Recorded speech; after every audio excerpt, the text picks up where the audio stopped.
Você já experimentou o prazer de uma viagem de trem? O país que hoje corre sobre rodas no asfalto já deslizou sobre trilhos. E o apito de uma Maria Fumaça ainda mexe com a imaginação de milhões de pessoas. Brasileiros como eu, que passaram boa parte da vida chegando ou partindo de estações lotadas, curtindo da janela a beleza da nossa paisagem. Abril é o mês do ferroviário e nós escolhemos o primeiro programa do mês para contar a história da estrada de ferro no Brasil, uma aventura que começou no tempo do Império. Você é nosso convidado. Vamos embarcar numa viagem inesquecível. O Globo Repórter de hoje é uma coprodução com a EPTV, afiliada da Rede Globo.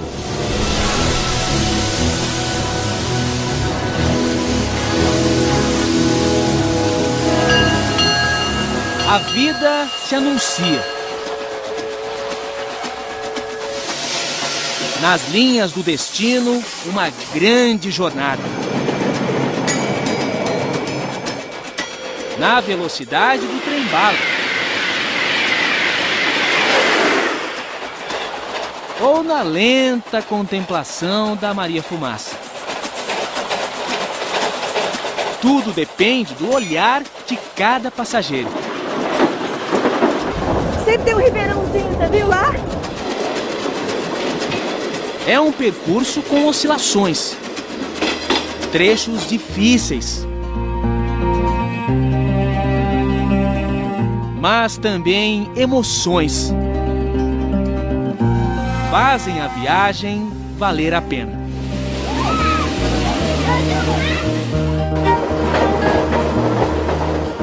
Na rota do trem, sonhos e surpresas. Nossa senhora, isso é bom demais. Paisagem passando, aquelas casas longe, as fazendas, né? E o trenzinho seguindo. Na arte, o trem representa a poesia em movimento. Para os historiadores, a maior invenção depois da roda. As linhas não apagadas pelo tempo contam um pouco dessa trajetória, iniciada na segunda metade do século XIX, aqui no Rio de Janeiro. O maior símbolo ferroviário dessa época é a Central do Brasil, cartão postal conhecido pelo prédio e principalmente o grande relógio da estação. Coisa dos britânicos, que nos emprestaram a pontualidade, tão famosa quanto o Big Ben. Os ponteiros do relógio e os horários do trem nos deram uma nova noção de tempo. Da Inglaterra também veio a tecnologia para a construção das ferrovias. Após a Revolução Industrial, nasceram aqui as avós da nossa Maria Fumaça. No país de tantas tradições, a do trem está preservada.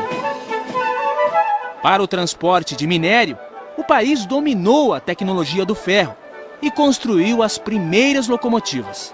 Acredite, em 1804 essa engenhoca rebocou 10 toneladas. A máquina de Richard Trevithick desbravou os trilhos do pioneirismo. Mas o protótipo comercial de todas foi The Rocket, o foguete. Decolou para a história a 22 km por hora. A primeira máquina a correr como um cavalo. No dia da inauguração, um político subestimou a velocidade da máquina e cruzou a linha. Foi atropelado. O trem passou sobre as pernas dele. O primeiro acidente fatal na história da ferrovia. O pai da Rocket foi George Stephenson, o primeiro a perceber a energia do vapor, observando a própria chaleira de casa. Quase 30 anos depois, a magia da Dama de Ferro chegou por aqui. E ninguém resistiu ao charme de Maria. A minha patroa falava comigo assim: você gosta mais da máquina do que de mim, porque você tem uma história danada com essa máquina, viu? A musa dos ferroviários se transformou em atração turística Vai e volta, hein? Boa viagem. ou peça de museu. No rastro de fumaça de Maria, ficaram as lembranças de quem viaja no tempo. Aos 80 anos, seu Benito Mussolini começou como garçom nos vagões-restaurante. Depois eu passei para o quadro efetivo da rede. Foi foguista e maquinista. Na hora que eu sentava para sair com o trem, sabe? Passava a mão na caldeira, batia assim em cima dos aparelhos, falava: ei, gente, ó, nós vamos fazer um viajão. Uma história de 3 décadas com a Maria Fumaça. Ah, ela é muito romântica, sua Maria Fumaça é tudo. Em casa, tudo lembra a velha companheira. Inclusive o som, gravado no último dia de trabalho na locomotiva. Eu só espero quando chegar a minha ocasião, de lá para cima, Deus me permita levar isso tudo dentro da cabeça, sabe? Pra gente lembrar também, né? Entre chegadas e partidas, muitas paisagens. E novos horizontes surgiram no Brasil a partir de 1854, quando foi inaugurada a primeira ferrovia do país. Um trecho pequeno, 14 quilômetros, um grande passo para o futuro dos transportes. E o marco zero dessa história ainda está de pé, a estação Guia de Pacobaíba. Fiel às origens, é um monumento ao pioneirismo. Depois que o trem partiu daqui, o Brasil nunca mais foi o mesmo. Um templo ferroviário, preservado pelos sentinelas, como o seu Luiz Otávio, 76 anos, voluntário na defesa da memória do trem, movido pelo sonho de ver a estação de volta à ativa.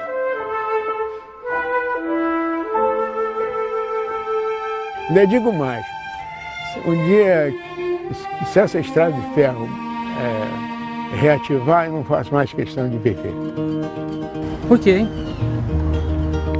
Cumpri o objetivo, né? Meu sonho é ver essa linha funcionar, essa casinha, tudo. Seu Luiz segue os ideais de um iluminado. Irineu Evangelista de Souza, o Barão de Mauá, empresário responsável por colocar o Brasil nos trilhos. Quando o soberano era o imperador, ele foi chamado de rei. De simples mascate, se tornou o dono do Banco Mauá, homem mais rico abaixo da linha do Equador. O empresário fazia os planos nessa casa onde morou em Petrópolis.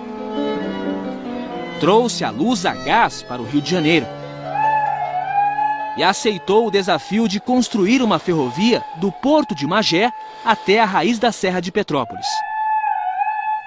Nessa época, o Brasil caminhava a passos de mula. No final do século XIX, a locomotiva econômica do país era o café. Produção a todo vapor no Rio de Janeiro e Minas. Mas as viagens das regiões produtoras até o porto levavam meses. Em algumas travessias, 7 em cada 10 sacas se perdiam pelo caminho. Na Serra do Mar, em São Paulo, as mulas despencavam com o carregamento. O Barão de Mauá buscou recursos na Inglaterra e, sem 1 centavo do Império, bancou o projeto. Diziam, né, que ele era doido, né? Ele dizia, já que ninguém investe, eu mesmo vou investir, né? E ele costumava dizer isso para o Mauá. E desde quando o trem é cabrito para subir montanha, né? Na Baía da Guanabara, os barcos à vela tinham a rota desviada pelo vento e ficavam à deriva. O Barão construiu as primeiras embarcações a vapor para a viagem até o cais. Hoje, corroída pela ferrugem, a estrutura metálica avançava 150 metros em direção ao mar. Transportou material para a ferrovia e, mais tarde, passageiros. Perceba o gênio de Mauá, ele estava trabalhando com a bimodalidade, o transporte a barco. E o transporte ferroviário. As obras iniciaram em 1852, com uma grande cerimônia, mistura de festa e desfile de modas. O Barão de Mauá convidou todos os nobres da época, além da família real, o imperador Dom Pedro II e a imperatriz Dona Teresa Cristina. O Barão de Mauá entregou ao imperador uma pá de prata e pediu a Dom Pedro que fizesse as primeiras escavações. A falta de intimidade do imperador com o trabalho fez a alegria dos operários da obra. Depois de tanto embaraço, o esbaforido Dom Pedro II desapareceu da festa. Sob o comando de engenheiros ingleses, mais de 200 homens construíram a estrada de ferro Mauá na base da picareta. Em 2 anos, a obra foi concluída, transformando a viagem do cais até a Serra de Petrópolis de 2 horas em 30 minutos. O passeio inaugural foi na locomotiva Baronesa, homenagem à esposa do barão, Dona Maria Joaquina. 4 vagões percorreram o primeiro trecho sobre trilhos em solo brasileiro. E os 26 km por hora assustaram quem estava acostumado à velocidade das mulas. A estrada de ferro que abriu os caminhos do Brasil é hoje rota para lugar nenhum. Apenas um trecho da estrada original roda nos trilhos de subúrbio. E aqui o Barão de Mauá chegou ao fim da linha, derrotado por um gigante chamado Serra da Estrela. Ele esbarrou nesse paredão, diferença de 870 metros até Petrópolis, ele não conseguiu. O Redentor chegou de trem ao Morro do Corcovado. As peças foram levadas pelo veículo que hoje transporta os turistas. Mas para alcançar os 800 metros de altura, foi preciso reinventar a roda. Ficou dentada para se encaixar nos trilhos da cremalheira. Sistema criado na Suíça, usado até hoje em grandes inclinações. A invenção revolucionou o trem. E também fez a primeira estrada de ferro do Brasil subir a Serra de Petrópolis. Vem surgindo de trás das montanhas. O trem da montanha chegou onde o Barão de Mauá sonhava. Olha o trem. Mas puxado pelos investimentos de outra companhia, a Grão-Pará, mais tarde Leopoldina. Ferrovia que avançou em direção à zona da Mata Mineira. E o vapor, na subida da serra, ainda aquece a memória. Do trem. Eu tenho uma saudade gozada. Uma saudade que eu tenho.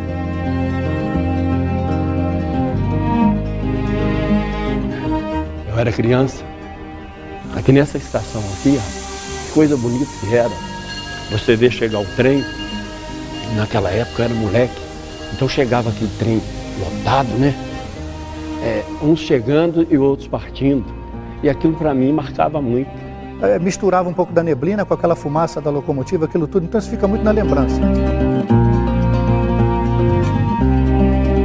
Para ter essa lembrança em casa, Álvaro construiu a própria locomotiva.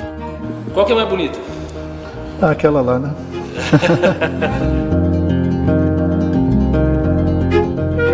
No início, os trens tinham uma porta individual para cada passageiro. A primeira classe com bancos de couro e a segunda com assentos de madeira. Existia ainda a terceira classe, reservada a quem não tinha condições de pagar. Os pés descalços. Com o tempo, gente da alta sociedade também escondia os sapatos para viajar de graça.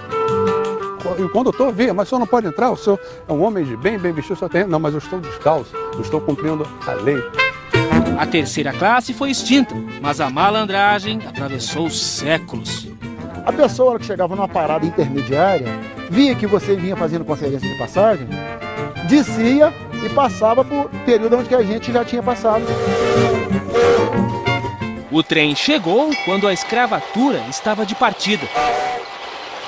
E surgia o trabalho assalariado. Eu pegava lenha aqui para botar lá, para poder encher a fornalha. E maquinista? Como é que você se tornou maquinista? Eu era novo ainda, o chefe me falou, ó, tô precisando de um maquinista. Então, essa aqui era a sua menina? Essa era uma das meninas que eu adorava. Em Petrópolis surgiram as primeiras vilas operárias e indústrias têxteis. O trem precisava de comunicação eficiente e trouxe o computador do século XIX. As mensagens tinham apenas código, o Morse. Assim era o telégrafo. A história desse meio de comunicação também deve reverência ao empresário do Império. Só o Barão de Mauá poderia construir 12 mil quilômetros de cabos submarinos para a comunicação com a Europa. E a roda do desenvolvimento girou como a cremalheira. Hoje é o concreto, por onde a ferrovia ainda resiste. Mas o passado é a referência na trajetória do trem. Se no Rio de Janeiro foi preciso vencer os obstáculos naturais, em São Paulo o desafio foi ainda maior. A Serra do Mar impedia a ligação entre o Planalto e a Baixada Santista. Um desnível de 800 metros, superado com 13 túneis, 17 pontes e uma das maiores obras de engenharia ferroviária do mundo. A muralha de rocha foi redesenhada pelo caminho do trem. 10 quilômetros de construções numa área sujeita a chuvas e deslizamentos. Trabalho de 5 mil pessoas. Mão de obra qualificada dos imigrantes europeus. Os obstáculos extrapolaram o orçamento e custaram a falência do Barão de Mauá. Ele entregou tudo, até os óculos com aro de ouro, ele entregou para o leilão. Foi uma falência infeliz, porém honesta. Na história do patrono da ferrovia está a riqueza de uma família de sangue azul. Dona Francisca, 79 anos, é marquesa, trineta do Barão. E Eduardo, 43 anos, marquês, tetraneto de Mauá. O que é que ficou para a família? Aí eu costumo dizer para quem quando nos perguntam, vocês estão ricos? Não, aí eu falo, nós estamos falidos desde 1878. Convidamos a nobreza da ferrovia para uma visita, onde tudo começou. Estamos felizes que vocês vieram. Olha só quem está aqui. Na mesma estação, olha que maravilha. Os herdeiros do pioneirismo. Tanto trabalho, foi tanto sonho, né? E o guardião da memória ferroviária. Uma pequena lembrança da presença dos senhores aqui. Olha que maravilha. Ai, que bonitinho. Que lindo. Só falta agora ativar a estrada. Só faltou o Barão de Mauá, né? É. Bom, de repente ele até está aqui. Tchau. Onde foi parar o trem pagador? Daqui a pouco, histórias de um Brasil ingênuo e cheio de encanto.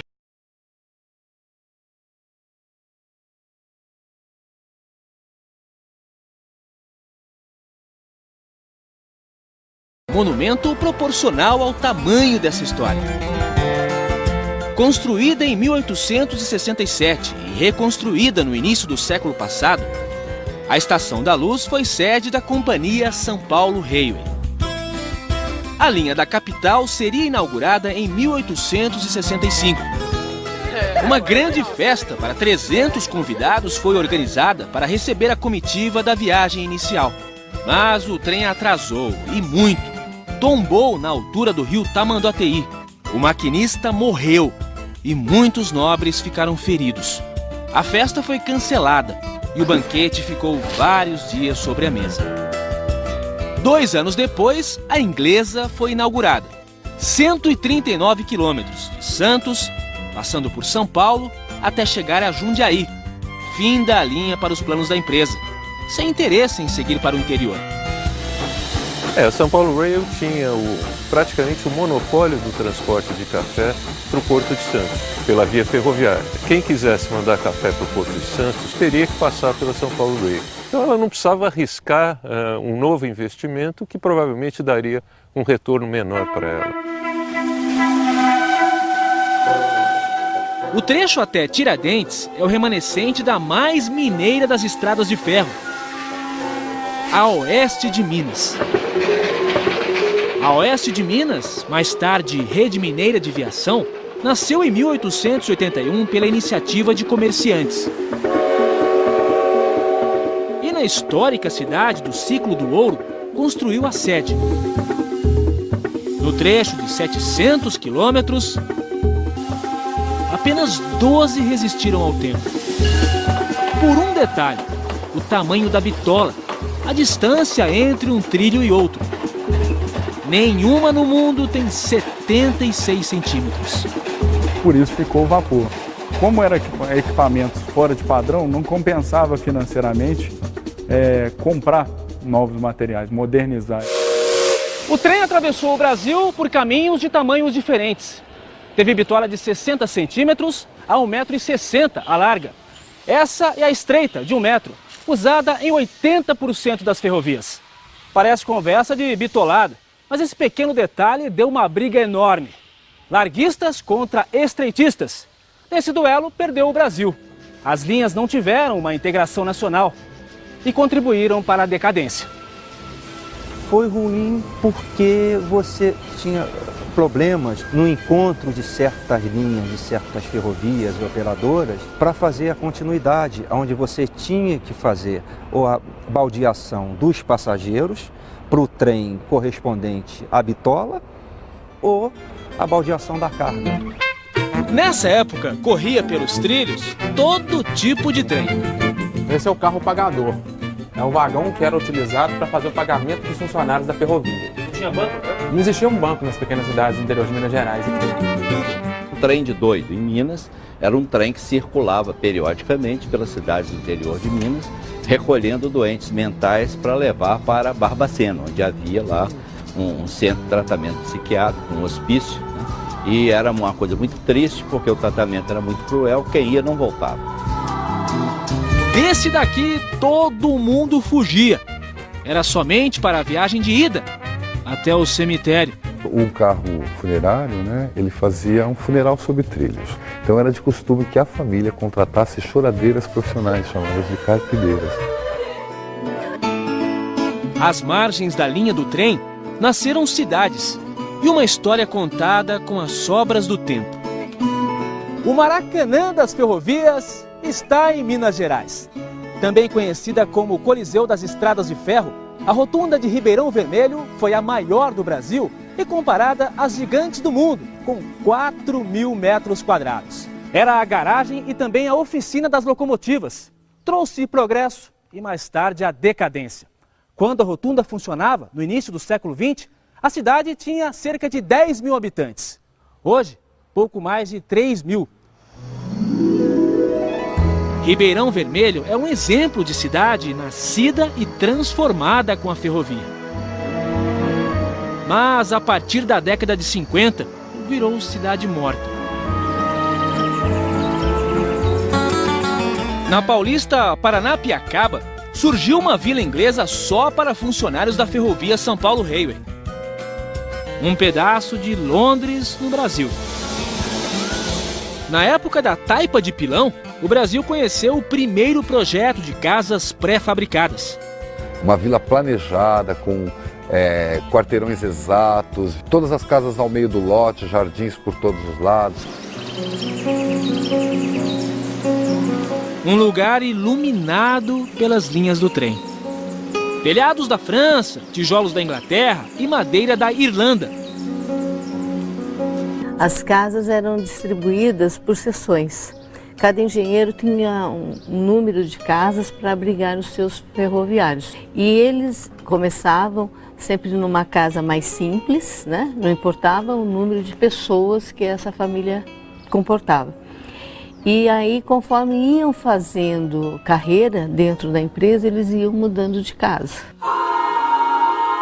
No topo da colina, o castelo. A casa do engenheiro-chefe. Se você vê os cômodos onde trabalhava o engenheiro, realmente, as janelas estão colocadas de maneira estratégica a observar pontos que eram importantes de serem observados. Então, existia uma pressão psicológica, as pessoas se sentiam observadas. Zélia chegou na década de 60. É uma das mais antigas moradoras de Paranapiacaba. Quando eu abro a minha janela, eu penso assim, quantas mãos já fizeram isso, né? Quantas pessoas já viram essa mesma paisagem. O romantismo da Maria Fumaça fez das estações ponto de encontro. Para alguns, as linhas do destino se cruzaram para sempre. Dona Lucinda era uma artista solitária. Até o guarda-chaves, o seu Antônio, dar a cantada certeira. Uma noite ele foi fazer uma serenata para mim, cantou uma música lá muito bonita, né? E na época nem podia abrir a janela, as pessoas não podiam abrir, nem a janela não podia abrir. O namoro era devagar como a Maria Fumaça. Mas um dia o trem acelerou. Depois ele falou para mim assim, assim, olha, mas que beleza da noite, olha a lua lá, que beleza. Aí eu fiquei bobo, né? Fui olhar a lua, ele próprio na minha testa, me beijou na testa. Foi vagabundo! Tá pensando que eu sou essas moças que não precisam agarrar aí? Não sou dessas, não. Foi beijo roubado, né? Foi roubado primeiro, né? E agora, pode dar beijo? Beijo agora. Beijo. Agora pode? Pode. Ô, faz as beijos. Agora tá à vontade. Depois do beijo veio o casamento. Vidas semeadas pela estrada de ferro. Um sentimento eterno como a paixão pelo trem.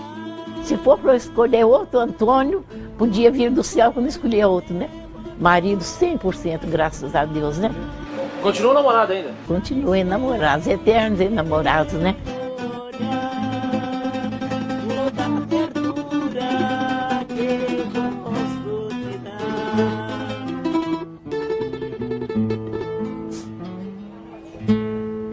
A maior ferrovia do mundo.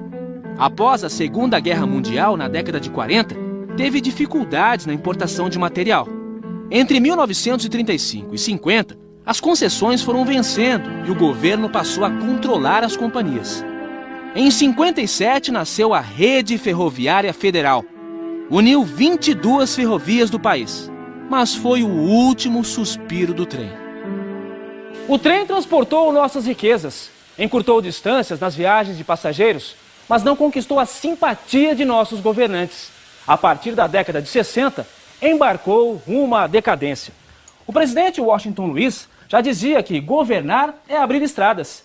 E quando Juscelino Kubitschek assumiu em 1956, o Brasil começou a sair dos trilhos. Deixou de ser um país de primeira classe da ferrovia. Me acompanhe nessa viagem.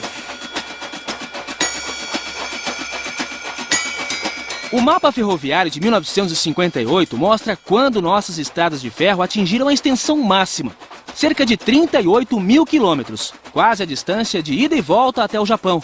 O mapa mais recente, o de 2007, revela uma ferrovia menor. Perdemos 10 mil quilômetros de linhas, mas não se engane, daquelas que ficaram, 62% estão ociosas ou abandonadas, segundo a própria Agência Nacional de Transportes Terrestres. A ferrovia parou e deu passagem ao transporte rodoviário. O país esqueceu o trem e incentivou a indústria automobilística. Queria chegar mais rápido ao progresso. Mas hoje, nos grandes centros, a velocidade é bem menor que a da Maria Fumaça. Na contramão da história, um trem de passageiros ainda resiste. Na estação de Belo Horizonte, a dor de quem fica.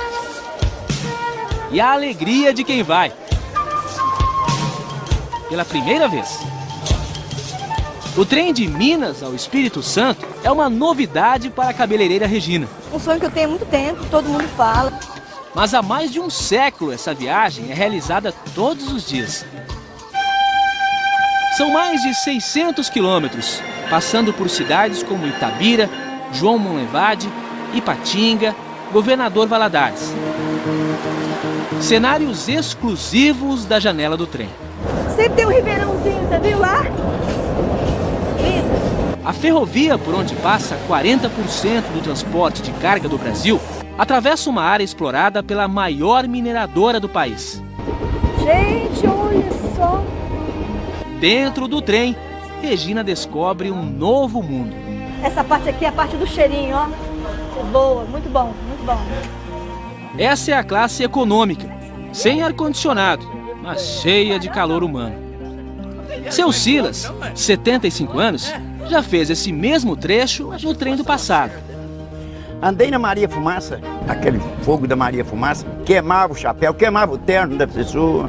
E agora, como é que tá? Agora tá uma maravilha. Ele mora em Belo Horizonte e, graças ao trem, pode visitar a filha em Governador Valadares.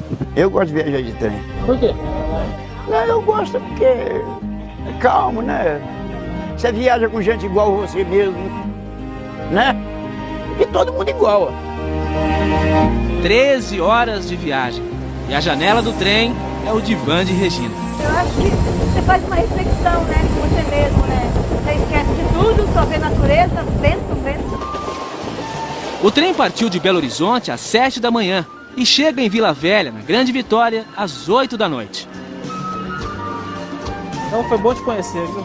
Mais uma boa amizade desembarca na estação.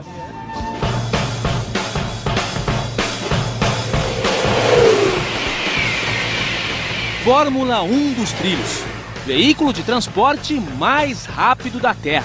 Nós vamos agora fazer uma viagem pelo trem do futuro, a 300 km por hora, da Inglaterra para a França, a bordo do Eurotrem, mais alta tecnologia aqui da Europa.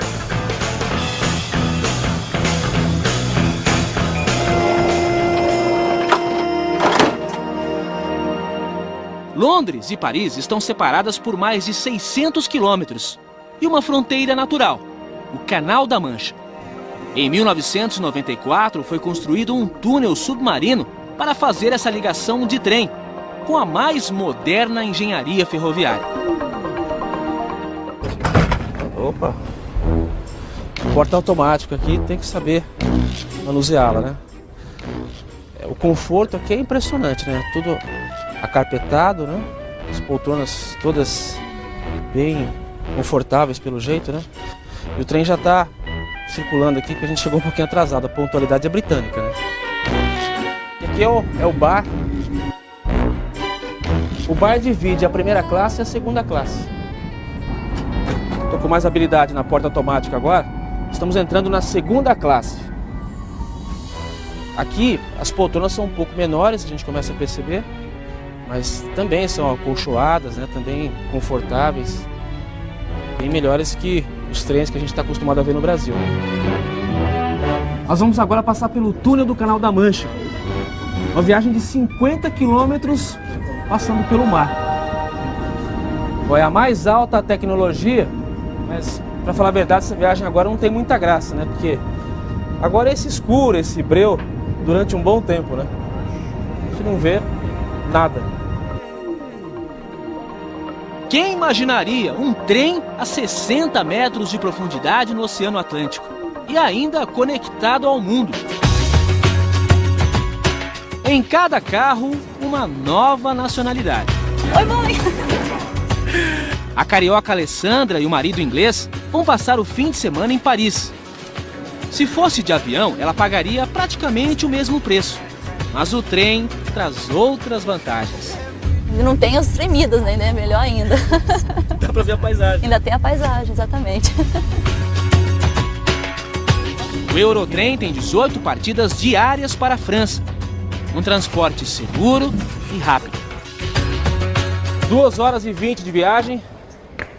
A gente nem sentiu o tempo passar. Já estamos em território francês. Uma viagem muito agradável. Bem que poderia ser assim também no Brasil, né?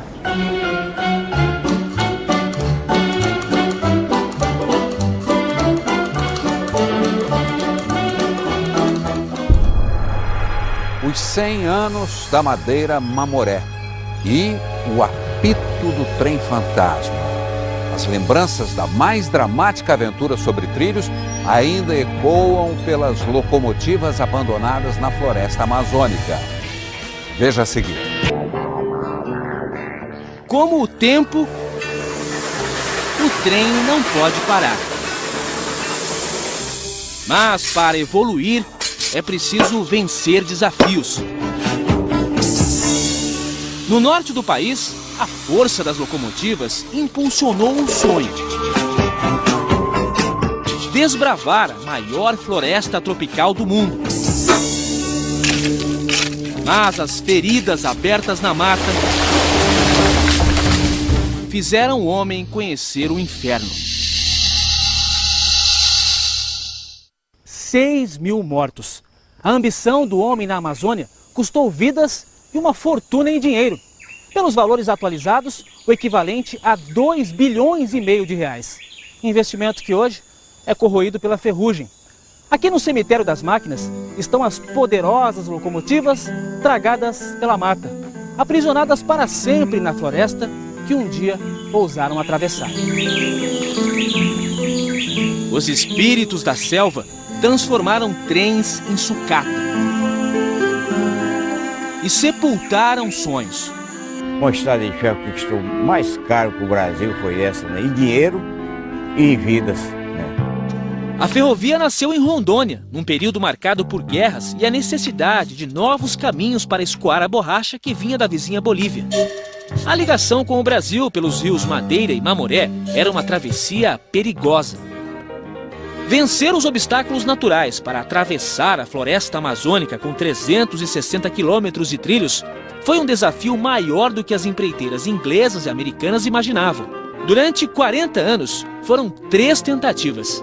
Embarcações inteiras com material de trabalho foram tragadas pela fúria das correntezas.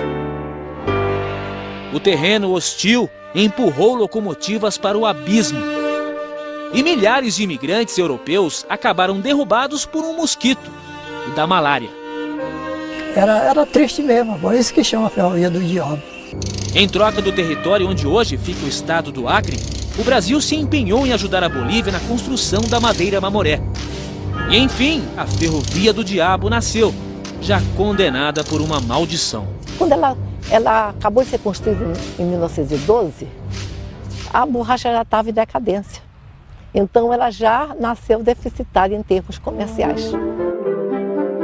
A ferrovia, que encurtou vidas, também teve história breve. Apenas 60 anos. Foi desativada sob a dor da despedida. A população toda reunida aqui embaixo.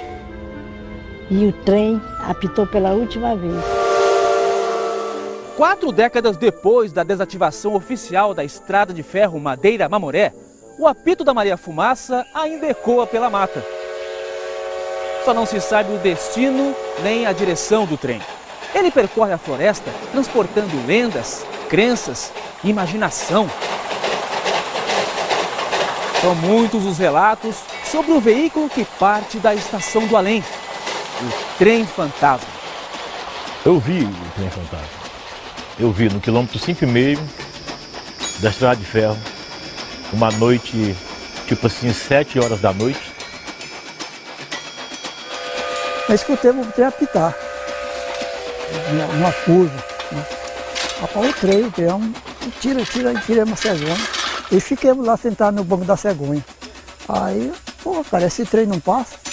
A imagem nítida do trem não dava para ver porque era uma escuridão total. Mas o farol bem próximo, ao ponto de a gente temer assim pela segurança. Com a passagem comprada com a própria vida, trabalhadores do outro mundo também são vistos à espera do trem.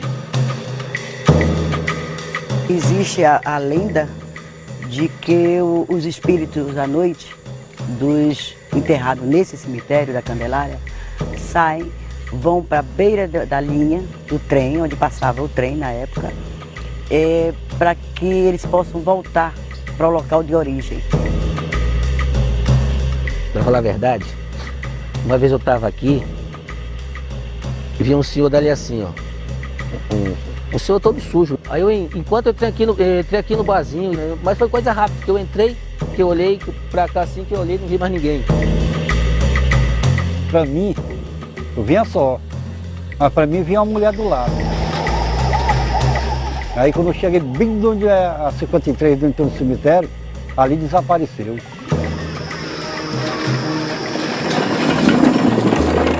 Em Guajará-Mirim, o ponto final da linha, José Máximo Lemos, o Zé do Apito, é o último a usar a estrada de ferro.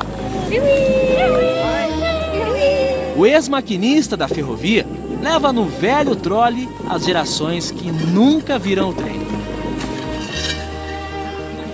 O trole foi construído por ele mesmo e usado para transportar trabalhadores na década de 80. O senhor gostava do trabalho de maquinista? Gostava. Gostava e ainda gosto. Isso é um tesouro pro senhor. É. O senhor não empresta, não vende? Nem vende, nem empresta. Qual é o sonho que o senhor tem, seu Zé? É da estrada de ferro voltar. Esse é o sonho que eu sonho. A locomotiva do progresso, que um dia transportou sonhos e esperanças, hoje viaja nos trilhos da saudade. Eu considero a Maria Fumaça uma obra de arte. Como eles conseguiram construir alguma coisa tão linda e tão perfeita numa época tão difícil. E hoje, com a tecnologia que nós temos, não se faz mais Maria Fumaça de tão perfeita assim. Pai e filho.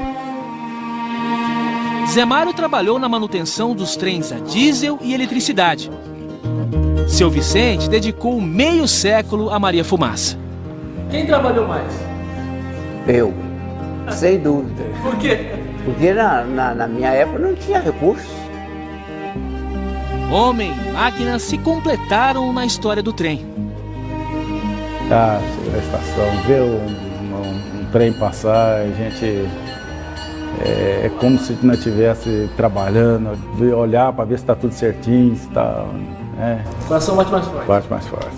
O senhor também, senhor? Também. Nossa, mãe, é que eu pensava que isso aí era meu. Os caminhos abertos pelos pioneiros movem paixões e carregam saudade. Servem de inspiração na grande viagem da vida. É uma máquina de ferro que mexe com o coração das pessoas. Mexe sim, viu? Isso aqui é minha vida, eu falei, né? E sempre falarei. A ferrovia, como a gente costuma dizer, é uma doença. Quando você gosta, quando você conhece, você pode sair do trem, mas o trem nunca mais sai de você.